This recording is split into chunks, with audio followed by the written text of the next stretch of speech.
السلام عليكم ورحمة الله تعالى وبركاته. الحمد لله نحمده ونستعينه ونؤمن به ونتوكل عليه ونعوذ بالله من شرور أنفسنا ومن سيئات أعمالنا. من يهده الله فلا مضل له ومن يضلله فلا هادي له. ونشهد أن لا إله إلا الله وحده لا شريك له. ونشهد أن سيدنا محمدا عبده ورسوله أرسله بالهدى ودين الحق ليظهره على الدين كله ولو كره المشركون. صلى الله على سيدنا محمد وعلى آله وصحبه أجمعين. رب اشرح لي صدري ويسر لي أمري واحلل عقدة من لساني يفقهوا قولي. وما توفيقي إلا بالله عليه توكلت وإليه أنيب. أعوذ بالله من الشيطان الرجيم.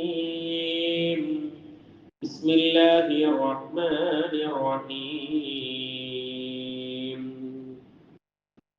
فإن مع العسر يسرا إن مع العسر يسرا فإذا فرغت فانصب وإلى ربك فارغب. صدق الله العلي العظيم. يا ربي بالمصطفى بلغ مقاصدنا واغفر لنا ما مضى يا واسع الكرم مولاي صل وسلم دائما ابدا على حبيبك خير الخلق كلهم. അല്ലാഹു സുബ്ഹാനഹു വ തആല നാം ഇവിടെ ഒരുമിച്ച് കൂടിയതുപോലെ നാളെ അവന്റെ ജന്നാത്തുൽ നഈമിൽ ഹബീബായ റസൂലുള്ളാഹി സ്വല്ലല്ലാഹു അലൈഹി വസല്ലം തങ്ങളുടെ കൂടെ ഒരുമിച്ച് കൂട്ടി അനുഗ്രഹിക്കുമാറാകട്ടെ. അറിയാതെയും പരസ്യമായും രഹസ്യമായും ചെയ്തുപോയ ധാരാളം പാപങ്ങൾ അല്ലാഹു സുബ്ഹാനഹു വ തആല പുറത്തു നിന്ന് അനുഗ്രഹിക്കുമാറാകട്ടെ. ശേഷിക്കുന്ന കാലം സന്തോഷത്തോടുകൂടി സമാധാനത്തോടുകൂടി ജീവിക്കുവാൻ അല്ലാഹു സുബ്ഹാനഹു വ തആല തൗഫീഖ് നൽകുമാറാകട്ടെ. ആമീൻ യാ റബ്ബൽ ആലമീൻ. അല്ലാഹുവിന്റെ മഹത്തായ അനുഗ്രഹം കൊണ്ട് ഒരു പരിശുദ്ധമായ വെള്ളിയാഴ്ച കൂടിയും സാക്ഷ്യം വഹിക്കാൻ നമുക്ക് സാധിച്ചു. നാഥൻ സ്വീകരിക്കുമാറാകട്ടെ. പ്രിയമുള്ള സത്യവിശ്വാസികളെ, മുഅ്മിനീങ്ങളെ, നാം എല്ലാവരും അല്ലാഹുവിന്റെ വലിയ അനുഗ്രഹങ്ങൾ സിദ്ധിച്ചുകൊണ്ട് അല്ലാഹുവിന്റെ അനുഗ്രഹങ്ങൾ അനുഭവിച്ചുകൊണ്ട് ഈ ഭൂമിയിൽ ജീവിക്കുന്നവരാണ്. പ്രകൃതിയുടെ സ്വാഭാവികമായ രണ്ട് പ്രതിഭാസങ്ങളാണ് രാവും പകലും എന്നുള്ളത്. നമ്മൾ കണക്കാക്കുന്ന 24 മണിക്കൂർ എന്ന് നമ്മൾ കണക്കാക്കുന്ന ഒരു ദിവസത്തിൽ 12 മണിക്കൂർ രാവും 12 മണിക്കൂർ പകലുമായി. അതിൽ തന്നെ ഏറ്റവ്യത്യാസങ്ങൾ ഉണ്ടാകും. ചിലപ്പോൾ 14 മണിക്കൂർ രാത്രി വരും, ചിലപ്പോൾ 14 മണിക്കൂർ പകല് വരും. എന്നിരുന്നാലും അല്ലാഹുവിന്റെ വലിയ പ്രതിഭാസമാണ് രാവും പകലും എന്നുള്ളത്. അപ്പൊ നമുക്ക് നോക്കിയാൽ മനസ്സിലാവും, ഇപ്പൊ രാത്രി കൂടുതലാണ്, പകല് കുറവാണ്. ഇപ്പൊ മഗ്‌രിബിന്റെ സമയമൊക്കെ വരുന്നത് 6:10, 6 അങ്ങനെ ആ ഒരു ടൈമിൽ ഇങ്ങനെ കുറഞ്ഞ് പകല് കുറഞ്ഞ് രാത്രി കൂടുന്ന ഒരു പ്രതിഭാസമാണ്. ഇങ്ങനെ അല്ലാഹു സുബ്ഹാനഹു വ തആല അവന്റെ നിരവധി അത്ഭുതങ്ങൾ നിറച്ചു വെച്ചതാണ് ഈ ലോകം എന്ന് പറഞ്ഞത്. ഈ രാവും പകലും മനുഷ്യന്റെ ജീവിതവുമായി ഒരുപാട് ബന്ധപ്പെട്ട് നടക്കുന്ന ഒരു ദൃഷ്ടാന്തമാണ്. രാത്രിയാവുക, രാത്രി പോയി വരിക, ഇത് മനുഷ്യ ജീവിതവുമായി ബന്ധപ്പെട്ട് കിടക്കുന്ന വലിയ ഒരു പ്രതിഭാസമാണ്. പരിശുദ്ധമായ ഖുർആനിൽ അല്ലാഹു തആല ഇങ്ങനെ പല കാര്യങ്ങളും പറഞ്ഞിട്ടുണ്ട്. എന്നിട്ട് അല്ലാഹു തആല പറഞ്ഞത്, നിങ്ങൾ ആ ഒരു ദൃഷ്ടാന്തങ്ങളിലേക്ക് നോക്കിയിട്ട് നിങ്ങളുടെ ജീവിതത്തെ നിങ്ങൾ ഒന്ന് ചിട്ടപ്പെടുത്തണേ എന്ന് അല്ലാഹു തആല പറഞ്ഞിട്ടുണ്ട്. പരിശുദ്ധമായ ഖുർആനിൽ സൂറത്ത് യാസീനിൽ അല്ലാഹു തആല പറയുന്നുണ്ട്, വൽ ഖമറ ഖദ്ദർനാ മനാസില ഹത്താ ആദ അൽ ഉർജൂനുൽ ഖദീം എന്ന് അല്ലാഹു തആല പറയുന്നുണ്ട്. നിങ്ങൾ ചന്ദ്രനിലേക്ക് നോക്കൂ, ആ ചന്ദ്രന്റെ വരവും പോക്കും എങ്ങനെയാണ് എന്ന് അല്ലാഹു തആല പറയുന്നുണ്ട്. ആ ചന്ദ്രൻ അതിന്റെ ഹിലാലിനെ, അതിന്റെ ആ മാസ പൊന്നമ്പളിയെ നമ്മൾ കാണുമ്പോൾ വളരെ കുറച്ച് മാത്രമേ അത് ഉണ്ടാവുകയുള്ളൂ. അത് പിന്നീട് ഒരു ദിവസവും 2 ദിവസവും 3 ദിവസവും പിന്നിട്ട് 14 ദിവസം പിന്നിടുമ്പോൾ അത് പൂർണ്ണ ചന്ദ്രനായി മാറുകയാണ്. പൂർണ്ണ ചന്ദ്രൻ നമുക്ക് കാണാൻ സാധിക്കും. പിന്നെ 14ാമത്തെ ദിവസം കഴിയുന്നതോടുകൂടി ആ ചന്ദ്രൻ പിന്നെ ചെറുതായി പോവാണ്. അങ്ങനെ മാസം ഒരു 28 എത്തുന്ന സമയം നമ്മൾ നോക്കിയാൽ ആ ചന്ദ്രനെ നമുക്ക് കാണാൻ സാധിക്കുകയില്ല. ഈ ഒരു പ്രതിഭാസത്തിലേക്ക് ചൂണ്ടിക്കൊണ്ട് അല്ലാഹു സുബ്ഹാനഹു വ തആല പറയുന്നുണ്ട്, ഇത് നിങ്ങളുടെ ജീവിതവുമായി വളരെ ബന്ധമുണ്ട്. എങ്ങനെയാണ് ചന്ദ്രനിലേക്ക് ചന്ദ്രന്റെ വരവും പോക്കും കണ്ട് നമ്മുടെ ജീവിതം നിർണ്ണയിക്കുക? അല്ലാഹു സുബ്ഹാനഹു വ തആല പറയുന്നു, ഈ ചന്ദ്രൻ വരുന്നത് പോലെയാണ് നിങ്ങൾ ഭൂമിയിലേക്ക് കടന്നു വരുന്നത്. ചന്ദ്രന്റെ ആദ്യത്തെ പ്രകാശം നിങ്ങൾ കാണുന്ന സമയമുണ്ടല്ലോ, ആ സമയം പോലെയാണ് നിങ്ങൾ ഈ ഭൂമിയിലേക്ക് ചെറിയ കുട്ടിയായി ജനിച്ചു വീഴുന്നത്. അവിടുന്ന് ഓരോ ദിവസങ്ങൾ പിന്നിടുന്നതോടും നിങ്ങൾക്ക് വളർച്ചയെത്തുന്നു, ചന്ദ്രനും വളർച്ചയെത്തുന്നു. 14ാം രാവ് കഴിഞ്ഞത് മുതൽ ചന്ദ്രൻ കുറഞ്ഞു തുടങ്ങുകയാണ്. നിങ്ങളുടെ യൗവനമായ ദിനരാത്രങ്ങൾ നിങ്ങളിൽ നിന്ന് കഴിഞ്ഞു പോകുന്നു. 45 വയസ്സ് പിന്നിടുമ്പോൾ ശേഷം നിങ്ങൾ ശോഷിച്ചു പോവുകയാണ്. അല്ലാഹു സുബ്ഹാനഹു വ തആല പരിശുദ്ധമായ ഖുർആനിലൂടെ പറഞ്ഞത്, കൽ ഉർജൂനിൽ ഖദീം, അതിങ്ങനെ കുറഞ്ഞു പോയി അവസാനം ഈന്തപ്പന കൊല ഉണങ്ങിയതുപോലെ ചന്ദ്രനായി മാറുന്ന സന്ദർഭം. നമ്മൾ അങ്ങനെയല്ലേ, ഒരു 45 വയസ്സങ്ങൾ പിന്നിട്ട് കഴിയുമ്പോ ഉണങ്ങി അവസാനം ഈ ലോകത്ത് നിന്ന് വിട പറഞ്ഞു പോകുന്നു. ഇത് അല്ലാഹു തആല ഒരു ചന്ദ്രനെ എടുത്തു പറഞ്ഞതാണ്.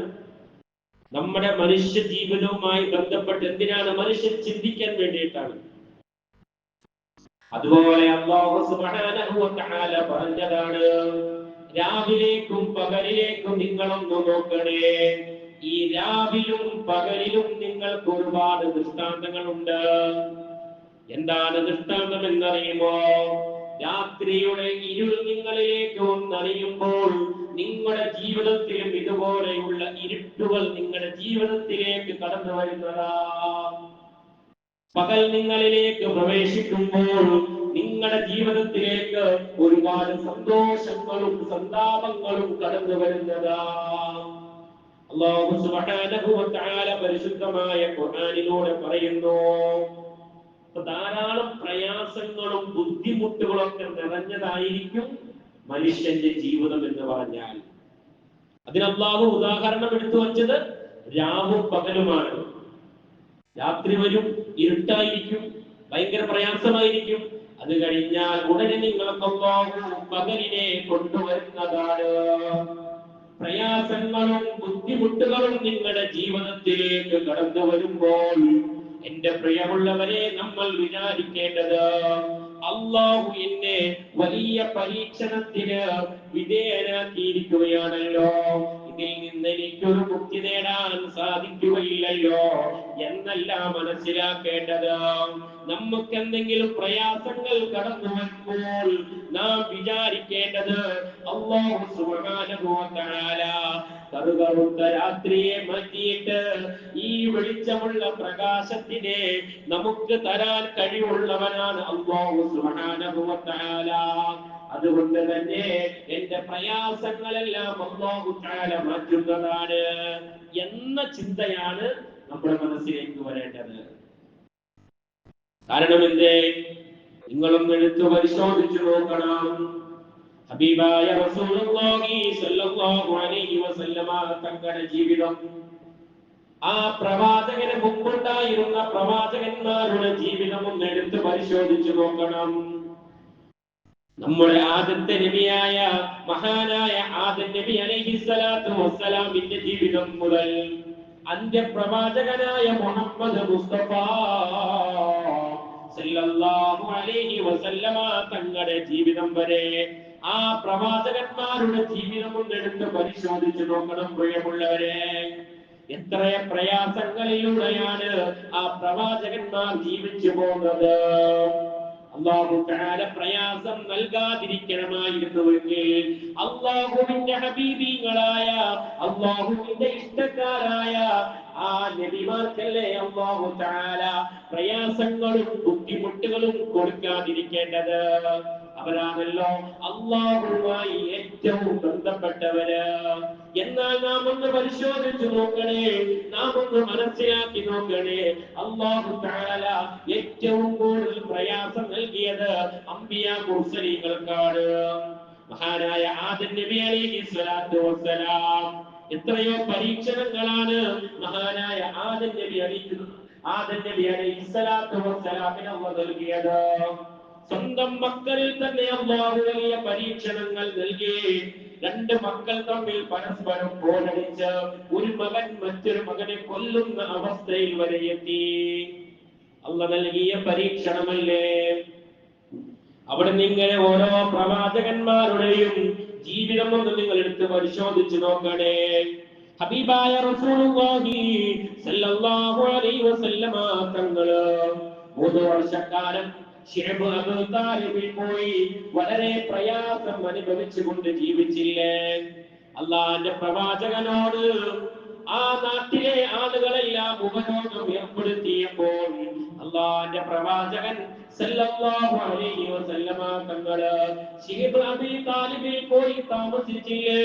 3 വർഷക്കാലമാണ് അല്ലാഹുവിന്റെ പ്രവാചകൻ ഭക്ഷണമില്ലാതെ, വെള്ളമില്ലാതെ, മറ്റുള്ള സൗകര്യങ്ങളില്ലാതെ കഷ്ടപ്പെട്ട് പ്രയാസപ്പെട്ട് ജീവിച്ചത് ശിഅബ് അബൂ താലിബിൽ.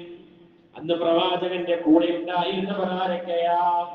മക്കയിലെ അതിസമ്പന്നനായിരുന്ന മഹദിയായ ഖദീജത്തുൽ കുബ്ര റളിയല്ലാഹു തആല അൻഹാടക്കം വലിയ സമ്പന്നരും ഉണ്ടായിരുന്നു. പക്ഷേ ആ സമയത്ത് അവരുമായി യാതൊരു ബന്ധവും മക്കയിലെ ഖുറൈശികൾ പുലർത്തിയിരുന്നില്ല. പ്രവാചകനോട് കടുത്ത ഉപരോധം ഏർപ്പെടുത്തിയ സമയമായിരുന്നു അത്. പ്രവാചകനുമായി ബന്ധപ്പെട്ടിരിക്കുന്ന ആളുകളുമായി യാതൊരു ബന്ധവും പുലർത്താൻ അവർ മുന്നിലേക്ക് വന്നില്ല. ഭക്ഷണം നൽകുകയില്ല, വെള്ളം നൽകുകയില്ല, അഭയസ്ഥാനം നൽകുകയില്ല. എല്ലാവരെയും ഉപരോധമാർഗം സൃഷ്ടിച്ചുകൊണ്ട് അവസാനം ഗത്യന്തരമില്ലാതെ ശിഅബ് അബൂ താലിബിൽ പോയി 3 വർഷക്കാലം പ്രവാചകൻ കഷ്ടപ്പെട്ടു, പ്രയാസം അനുഭവിച്ചു. അല്ലാഹുവിന്റെ പ്രവാചകൻ എന്ത് അല്ലാഹു തആല ഇത്രയും പരീക്ഷണങ്ങൾ നൽകിയത്, ഇത്രയും ബുദ്ധിമുട്ടുകൾ നൽകിയതെന്തേ? അതാണ് മുഅ്മിനീങ്ങളുടെ അടയാളം. അതാണ് മുഅ്മിനീങ്ങൾക്ക് അല്ലാഹു നൽകുന്നത്. അല്ലാഹു സുബ്ഹാനഹു വ തആല ഒരു മനുഷ്യനെ ഇഷ്ടപ്പെട്ടു എന്നുള്ളതിന്റെ അടയാളമാണ് അവൻ അല്ലാഹു പരീക്ഷണങ്ങൾ നൽകുക എന്നുള്ളത്. നമ്മളൊക്കെ പലപ്പോഴും എന്തെങ്കിലും ചെറിയ പ്രയാസം ആലോചിക്കുക, നിങ്ങൾ നമുക്കൊന്നും അങ്ങനത്തെ ഒരു പ്രയാസം ഉണ്ടായിട്ടില്ല. ശരിക്കും ഈ ഉപരോധ മാർഗങ്ങളൊക്കെ പ്രവാചകന്മാരുടെ ജീവിതമൊക്കെ നമ്മൾ പരിശോധിച്ച് നോക്കുമ്പോ ശരിക്കും ഇപ്പൊ ഈ കാലഘട്ടത്തിൽ ആ പ്രയാസങ്ങൾ അനുഭവിക്കുന്നത് ഗസയിലെ മക്കളാണ്, ആ ജനങ്ങളാണ്. ഉപരോധം ഏർപ്പെടുത്തി 2 വർഷക്കാലമായി ഭക്ഷണമില്ല, ഒന്നുമില്ലാതെ ജീവിക്കുന്ന ആളുകൾ. കഴിഞ്ഞ ദിവസം നമ്മൾ കണ്ട ഒരു വാർത്ത, വളരെ പ്രയാസമായി പട്ടിണിയിലായി ജീവിക്കുമ്പോൾ വരെയും തന്റെ താഴെയുള്ള ചെറിയ അനുജത്തിമാർക്ക് ഖുർആൻ പറഞ്ഞ് ഖുർആൻ ഹിഫ്ളാക്കി കൊടുക്കുന്ന ഒരു സ്ത്രീ, ഒരു സഹോദരി, സ്വന്തം അനുജത്തിമാർക്ക് ഹിഫ്ള് പറഞ്ഞു കൊടുക്കുക. പട്ടിണിയുടെ ആ ഒരു പ്രയാസം മാറാൻ വേണ്ടിയിട്ട് അവര് ഈ ചേടത്തി ഹാഫിളത്താണ്, സഹോദരിമാർക്ക് ഹിഫ്ള് ഇങ്ങനെ ഖുർആൻ ചൊല്ലി കൊടുക്കുകയാണ്. ആ പാവങ്ങൾ അതിങ്ങനെ കേട്ട് ഖുർആൻ ഹിഫ്ളാക്കിക്കൊണ്ടിരിക്കുകയാണ്. ശരിക്കും ശൈഖ് അബൂ താലിബിൽ പ്രവാചകൻ സല്ലല്ലാഹു അലൈഹി വസല്ലമ തങ്ങൾ അനുഭവിച്ചത് നമ്മൾ ഇന്ന് കണ്ണുകൊണ്ട് കാണുകയാണ്, നമ്മുടെ കാതുകൊണ്ട് കേൾക്കുകയാണ്. പക്ഷെ അവർക്ക് ഇതൊക്കെ നടക്കുമ്പോഴും അവരുടെ മനസ്സിലേക്ക് കടന്നു വരുന്നത് അല്ലാഹുവിനോടുള്ള ബന്ധങ്ങളും അല്ലാഹുവിനോടുള്ള ഇഷ്ടങ്ങളും അധികരിക്കുക എന്നല്ലാതെ കുറഞ്ഞു പോകുന്നില്ല എന്നുള്ളതാണ്. നമ്മുടെ കാര്യം നമ്മളൊന്നും പരിശോധിച്ചു. എവിടെയെങ്കിലും ചെറിയ പ്രയാസം വരുമ്പോ അവിടെ നമ്മൾ അല്ലാഹുവിനെ തള്ളി പറയുന്ന ഒരു അവസ്ഥ നമുക്കുള്ളത്. അതെന്തിനു വേണ്ടിയിട്ടാണ്? നമ്മുടെ സുഖങ്ങളിൽ, നമ്മുടെ സൗകര്യങ്ങളിൽ ഒരു പാളിച്ച വരുമ്പോ, അത് പട്ടിണി നടന്നിട്ടല്ല, നമുക്കൊന്നും കാര്യമായി ഒന്നും സംഭവിച്ചിട്ടില്ല. നമ്മൾ അനുഭവിക്കുന്ന സുഖ സൗകര്യങ്ങൾ എവിടെയെങ്കിലും ഒരു കുറവ് വരുമ്പോൾ നമ്മൾ അല്ലാഹുവിനെ മറക്കുന്നു. നേരെ അല്ലാഹുവിനോട് ചോദിക്കുന്നു, റബ്ബേ എന്താണ് ഇത്രയും വലിയ പരീക്ഷണം എനിക്ക്? എവിടെ ഒരു പരീക്ഷണമില്ല. പരിശുദ്ധമായ ഖുർആനിൽ അല്ലാഹു സുബ്ഹാനഹു വ തആല പറയുന്നു, ഫഇന്ന മഅൽ ഉസ്രി യുസ്റാ, ഇന്ന മഅൽ ഉസ്രി യുസ്റാ. അല്ലാഹു തആല പറയുന്നു, പ്രയാസത്തോടൊപ്പം തന്നെ എളുപ്പവും അല്ലാഹു ഉണ്ടാക്കിയിട്ടുണ്ട്. ഫഇന്ന മഅൽ ഉസ്രി യുസ്റാ എന്ന് പറഞ്ഞത്. ഫഇന്നൽ ഉസ്രി യുസ്റാ എന്നാണെങ്കിൽ കുഴപ്പമില്ലായിരുന്നു. ഇത് മഅ എന്നുള്ള വാക്കിനെ അല്ലാഹു ചേർത്ത് പറഞ്ഞു. മഅ എന്ന് പറഞ്ഞാൽ കൂടെ. ഒരു പ്രയാസം ഉണ്ടാകുമ്പോൾ അതിന്റെ കൂടെ തന്നെ അല്ലാഹു തആല എളുപ്പവും വെച്ചിട്ടുണ്ട്. ഇത് പരിശുദ്ധമായ ഖുർആൻ പറഞ്ഞതാണ്. അതുകൊണ്ടാണ് അല്ലാഹുവിന്റെ ഹബീബ് സല്ലല്ലാഹു അലൈഹി വസല്ലമ തങ്ങൾ പറഞ്ഞത്, ഹുദൈബിയയിൽ വെച്ച് സന്ധി ഉണ്ടാക്കുന്ന സമയം ഹബീബായ റസൂലുള്ളാഹി സ്വല്ലല്ലാഹു അലൈഹി വസല്ലമ തങ്ങളും മക്കയിലെ ഖുറൈശികളും തമ്മിൽ സന്ധി ഉണ്ടാക്കുകയാ. ആ സന്ധിയിൽ പറഞ്ഞിരിക്കുന്ന കാര്യങ്ങൾ, മദീനയിൽ നിന്ന് മക്കയിലേക്ക് വരുന്ന ആളുകളുണ്ടല്ലോ, മക്കയിൽ നിന്ന് മദീനയിലേക്ക് വരുന്ന ആളുകളുണ്ടല്ലോ, മുസ്ലിമായി വരുന്ന ആളുകളെ ഒരു കാരണവശാലും അവർ മുസ്ലിമായി അംഗീകരിക്കാൻ നിങ്ങൾ തയ്യാറാകരുത്. അതേ സമയത്ത് മുസ്ലിങ്ങളിൽ നിന്ന് അങ്ങോട്ട് പോകുന്നവരെ അവർ നോക്കിയെടുക്കാം. ഈ സംഭവം നടക്കുന്ന സമയത്താണ് മഹാനായ അബൂ ജന്ദൽ റളിയല്ലാഹു തആല അൻഹു ഇസ്ലാമിലേക്ക് കടന്നു വരുന്നത്. ഇതിലേക്ക് ഒപ്പുവെച്ച സമയത്താണ് മഹാനവകൾ വളരെയധികം പ്രയാസം അനുഭവിച്ചുകൊണ്ട്, കാലിൽ ചങ്ങലയിട്ടുകൊണ്ട് പ്രയാസം അനുഭവിച്ചുകൊണ്ട് ഹബീബായ റസൂലുള്ളാഹി സ്വല്ലല്ലാഹു അലൈഹി വസല്ലമ തങ്ങളുടെ കാൽക്കൽ വന്ന് വീഴുകയാണ്. പ്രവാചകരെ, അങ്ങ് ഒപ്പുവെച്ചു പോയോ? ഞങ്ങളുടെ അവസ്ഥ ഭയങ്കര പരിതാപകരമാണ്. പ്രവാചകരെ, ഞങ്ങൾ ഇനി എന്ത് ചെയ്യുമെന്ന് പറഞ്ഞ മഹാനായ അബൂ ജന്ദൽ റളിയല്ലാഹു തആല അൻഹുവിനോട് പ്രവാചകൻ പറഞ്ഞ വർത്തമാനം, യാ അബാ ജൽ ഇസ്ബിർ വഹതസിബ്, നീ ക്ഷമിക്കണേ, സഹനത്തോട് കൂടെ നിൽക്കണേ. പ്രവാചകന്റെ വർത്തമാനാണ്. തിരിച്ചും അവിടെ കൊടിയ പീഡനം അനുഭവിക്കുകയാണ്. തിരിച്ചു ഞങ്ങൾ അങ്ങോട്ട് തന്നെ പോണ പ്രവാചകനെ എന്ന് വന്ന് ചോദിച്ച അബൂ ജന്ദൽ റളിയല്ലാഹു തആല അൻഹുവിനോട് വന്ന് പറയാണ്, പ്രവാചകൻ പറയാണ്, ഇസ്ബിർ, നീ ക്ഷമിച്ചോ അബൂ ജന്ദലെ, വഹ്തസിബ്, നീ ക്ഷമിച്ച് അവരുടെ കൂടെ തന്നെ പോ. ഫഇന്നല്ലാഹ ജാഇലുൽ ലക വലിമൻ മഅക ഫറജൻ വമഖറജാ. നിങ്ങൾ ക്ഷമിച്ച അല്ലാഹുവിനോട് ക്ഷമിച്ചുകൊണ്ട് അല്ലാഹു നിങ്ങൾക്ക് നൽകിയ പ്രയാസങ്ങളെ പൊരുത്തപ്പെട്ടുകൊണ്ട് നിങ്ങൾ അവരുടെ കൂടെ പോകുകയാണെങ്കിൽ നിങ്ങൾക്ക് അല്ലാഹു വലിയ വിജയം നൽകി വെച്ചിട്ടുണ്ട്. വലിയ വിജയം നിങ്ങൾക്ക് അല്ലാഹു ഒരുക്കി വെച്ചിട്ടുണ്ട്. അതുകൊണ്ട് നിങ്ങൾ അവരുടെ കൂടെ തിരിച്ചു പോകണമെന്ന് അബൂ ജന്ദൽ റളിയല്ലാഹു അൻഹുവിനോട് അല്ലാഹുവിന്റെ പ്രവാചകൻ സല്ലല്ലാഹു അലൈഹി വസല്ലമ തങ്ങൾ പറയുകയാണ്. ഇതൊരു പ്രവാചകന്റെ ജീവിതവും ആ സഹാബത്തിന്റെ ജീവിതവും ആണെങ്കിൽ മുമ്പുണ്ടായ പ്രവാചകന്മാരൊക്കെ അങ്ങനെയായിരുന്നു. മഹാനായ സക്കരിയ നബി അലൈഹി സ്വലാത്തു വസ്സലാമിന്റെ ജീവിതം ഒന്ന് നോക്ക്. അവസാനം ദഅവത്തിന്റെ മാർഗത്തിൽ പ്രവേശിച്ചിട്ട് അവസാനം ഷഹീദായി ലോകത്തുനിന്ന് മരണപ്പെട്ടു പോയ പ്രവാചകനാണ് സക്കരിയ നബി അലൈഹിസ്സലാത്തു വസ്സലാം. ശത്രുക്കൾ ഇങ്ങനെ ആക്രമിക്കാൻ വന്നിട്ട് ഓടി ഒരു മരത്തിന്റെ പുറകിൽ ഒളിച്ചു മഹാനായ സക്കരിയ നബി അലൈഹിസ്സലാം. സക്കരിയ നബി ആ മരത്തിന്റെ പുറകിൽ ഉണ്ട് എന്ന് മനസ്സിലാക്കിയ ശത്രുക്കൾ ആ മരം രണ്ടായി പിളർത്തി. രണ്ടായി പിളർത്തുന്ന സമയത്ത് അതിന്റെ പുറകിൽ ഒളിച്ചിരുന്ന സക്കരിയ നബി അലൈഹിസ്സലാത്തു വസ്സലാം രണ്ട് പിളർപ്പായി ഈ ലോകത്തോട് വിട പറഞ്ഞു പോവുകയാണ്. പ്രവാചകന്മാര് നേരിട്ട അവർ പ്രയാസപ്പെട്ട അനുഭവങ്ങളാണ് ഈ പറയുന്നത്. ഇതൊക്കെ അവർ സഹിക്കുമ്പോഴും, ഇതെല്ലാം അവർ സഹിക്കുമ്പോഴും, അവർ ക്ഷമിക്കുമ്പോഴും അവർക്കുണ്ടായിരുന്ന പ്രതീക്ഷ എന്ന് പറഞ്ഞാൽ അത് അല്ലാഹു സുബ്ഹാനഹു വ തആലയോടുള്ള അടങ്ങാത്ത സ്നേഹമായിരുന്നു. അതുകൊണ്ടാണ് മഹാനായ മൂസാ നബി അലൈഹിസ്സലാത്തു വസ്സലാം അല്ലാഹുവിനോട് ചോദിക്കുന്ന ഒരു ചോദ്യമുണ്ട്. റബ്ബി ദുല്ലനി അലാ അംരിൻ ഫീഹി റിദാ. അല്ലാഹുവേ, നീ എനിക്കൊന്ന് അറിയിച്ചു തരണം അല്ലാഹ്.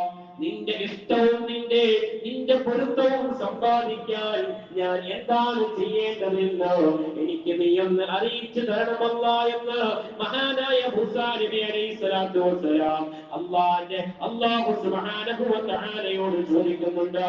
അവിടുന്ന് അല്ലാഹു തആല കൊടുക്കുന്ന മറുപടി ഫഖാല ഇന്ന റിളായി ഫീ റിളാക ബിഖളായി. അല്ലയോ മൂസാ നബിയേ, എന്റെ പൊരുത്തമാണോ നിങ്ങൾ ഉദ്ദേശിക്കുന്നത്? എന്റെ പൊരുത്തമാണോ നിങ്ങൾ ഉദ്ദേശിക്കുന്നത്? എന്റെ തൃപ്തിയാണോ നിങ്ങൾ ഉദ്ദേശിക്കുന്നത്? അത് എന്താണെന്ന് അറിയുമോ?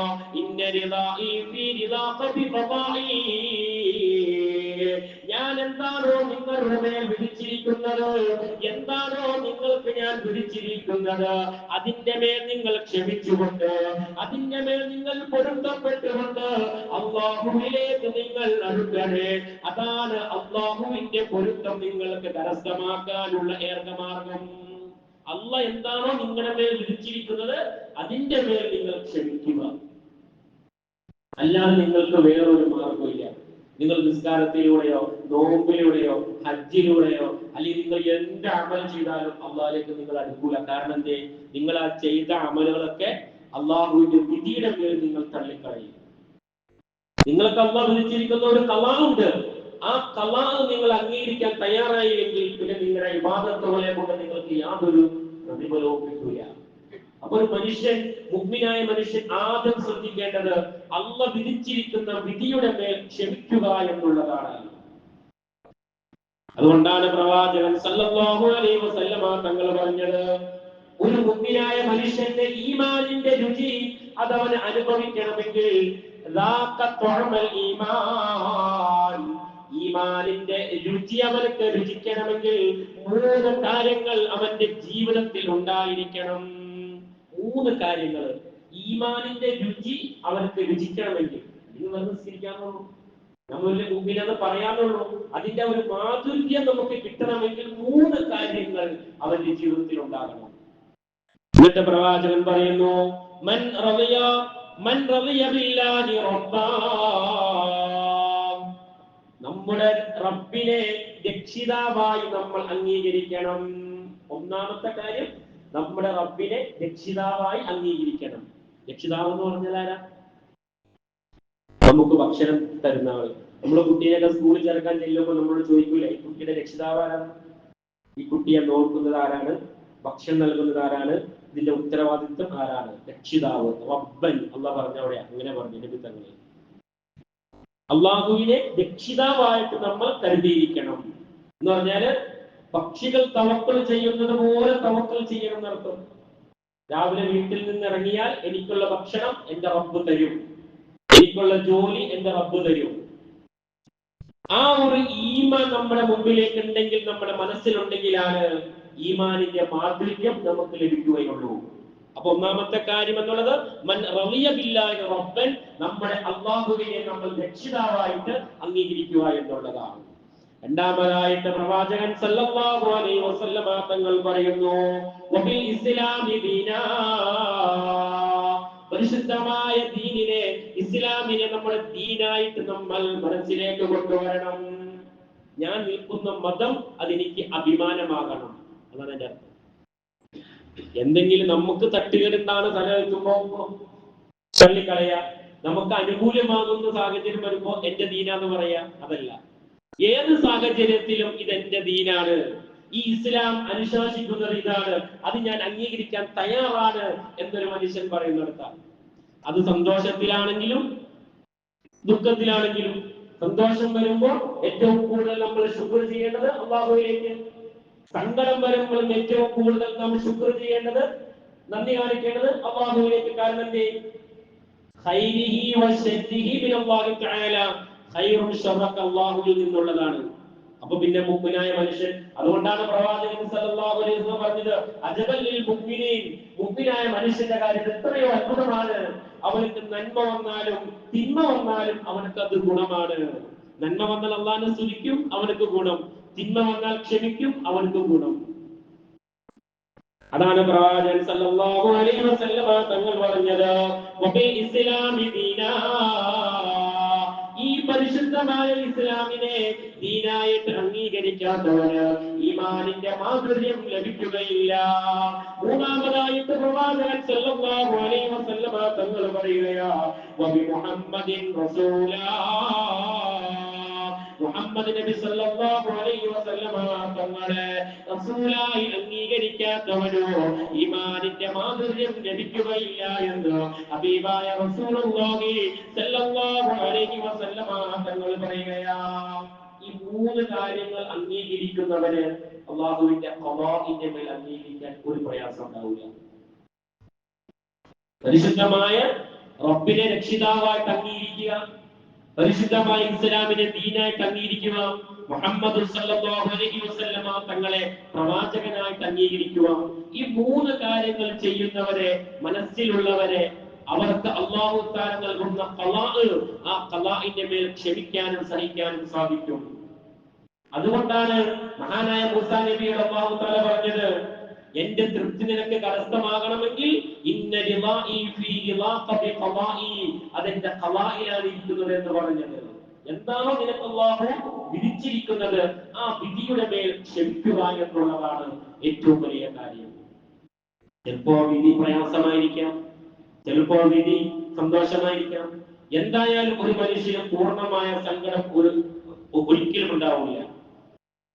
അല്ലാഹു തആല പറഞ്ഞു, ഇന്ന മഅൽ ഉസ്രി യുസ്റാ, പ്രയാസത്തോട് കൂടെ തന്നെ അല്ലാഹു തആല സന്തോഷവും വച്ചിട്ടുണ്ട്. എന്നിട്ട് അല്ലാഹ് പിന്നെ രണ്ടാമത് ഒന്നുകൂടെ ഉറപ്പിച്ചു പറഞ്ഞു, ഇന്ന മഅൽ ഉസ്രി യുസ്റാ, തീർച്ചയായിട്ടും പ്രയാസത്തിന്റെ കൂടെ സന്തോഷമുണ്ടാകും, അതുകൊണ്ട് നിങ്ങൾ പ്രയാസപ്പെടണ്ട എന്ന് ഹബീബായ റസൂലുള്ളാഹി സല്ലല്ലാഹു അലൈഹി വസല്ലം തങ്ങളോട് അല്ലാഹുവിന്റെ ഹബീബ് പറയാണ്. ഇത് നമ്മുടെ ജീവിതത്തിലേക്ക് കൊണ്ടുവരണം. ഏത് പ്രയാസം വന്നാലും ഏത് ബുദ്ധിമുട്ട് വന്നാലും നാം ക്ഷമിക്കാനും സഹിക്കാനും അതിന്റെ മേൽ അല്ലാഹുവിനോട് കൂടുതൽ അടുക്കാനും നാം തയ്യാറായാൽ മാത്രമേ അല്ലാഹുവിന്റെ പൊരുത്തം സമ്പാദിക്കാൻ നമുക്ക് സാധ്യമാവുകയുള്ളൂ. അല്ലാഹു സുബ്ഹാനഹു വ തആല തൗഫീഖ് നൽകി അനുഗ്രഹിക്കുമാറാകട്ടെ. അതുകൊണ്ട് ഈ പ്രവാചകന്മാരും ഈ മുഅ്മിനീങ്ങളും ഈ സ്വാലിഹീങ്ങളും നേരിട്ട പ്രയാസങ്ങളെല്ലാം അത് നമ്മുടെ ജീവിതത്തിലും ഒരുപക്ഷേ കടന്നു വന്നേക്കാം. ആ പ്രയാസങ്ങളുടെ മേൽ ക്ഷമിക്കാനും സഹിക്കാനുമുള്ള ഈമാനികമായ ആവേശം നമ്മൾ ഒരുക്കി വെക്കുമ്പോൾ മാത്രമാണ് നാളെ അല്ലാഹുവിന്റെ മുമ്പിൽ യഥാർത്ഥമായ മുഅ്മിനായി നമുക്ക് മാറാൻ സാധിക്കുകയുള്ളൂ എന്ന് നാം മനസ്സിലാക്കുക. അല്ലാഹു തആല ക്ഷമയും സഹനവുമുള്ളവരുടെ കൂട്ടത്തിൽ നമ്മളെ ഉൾപ്പെടുത്തി അനുഗ്രഹിക്കുമാറാകട്ടെ. അല്ലാഹു സുബ്ഹാനഹു വ തആല അവൻ നൽകിയ എല്ലാ പ്രയാസങ്ങളും ബുദ്ധിമുട്ടുകളും അല്ലാഹു നമുക്ക് മാറ്റി തരുമാറാകട്ടെ. ഏത് പരീക്ഷണങ്ങൾ നമ്മുടെ മേൽ വന്നാലും അതിലെല്ലാം സഹിക്കാനും ക്ഷമിക്കാനും അല്ലാഹുവിനെ കൂടുതൽ അടുക്കാനും അല്ലാഹു നമുക്ക് തൗഫീഖ് നൽകുമാറാകട്ടെ. ആമീൻ യാ റബ്ബൽ ആലമീൻ.